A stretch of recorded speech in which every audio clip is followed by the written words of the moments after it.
दे रखी है x plus Y बराबर 7, ये तो समीकरण नंबर 1 है। दूसरी समीकरण है 2x माइनस वाई बराबर 8। इन दोनों समीकरणों से हमें x और y की वैल्यू निकालनी है और कौन सी विधि का प्रयोग करना है? प्रतिस्थापन विधि। तो प्रतिस्थापन विधि में हम समीकरण नंबर 1 से लेके चलेंगे। जब भी प्रतिस्थापन विधि आपको इस्तेमाल करनी तो आपको ध्यान ये रखना है कि दी गई दोनों समीकरणों में से कौन सी समीकरण ज्यादा आसान है। हमें पहली समीकरण ज्यादा आसान लग रही तो हम पहली समीकरण से चल रहे। x प्लस वाई x बराबर 7 प्लस का y उधर जाके क्या हो जाएगा?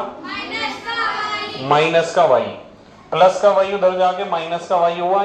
ये हमारे पास x का मान आ गया। इसे हमने कह दिया कि ये समीकरण नंबर 3 है। कौन सी समीकरण है? तीसरी समीकरण है।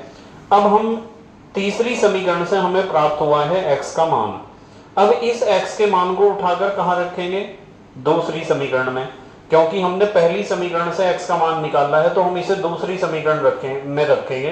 तो हम यहां लिखेंगे x का मान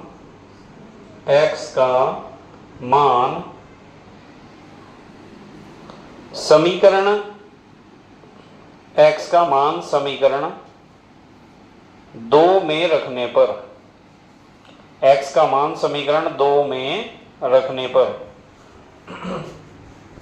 तो बेटे x का मान हमें रखना है समीकरण नंबर 2 में।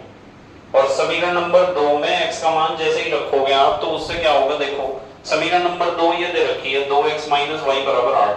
तो x का मान समीकरण 2 में जब हम रखेंगे तो 2 और x की जगह क्या लिखना है बताओ? 7 माइनस वाई। इसकी जगह हमने लिख दिया 7 माइनस वाई।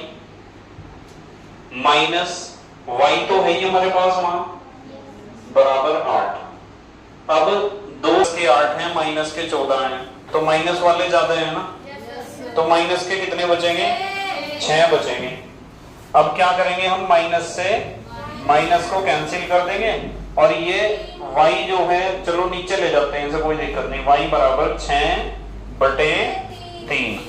y बराबर 6/3 और 3 से कट जाएगा, 3 दूनी 6। इसका मतलब हमें y का मान प्राप्त हो चुका है।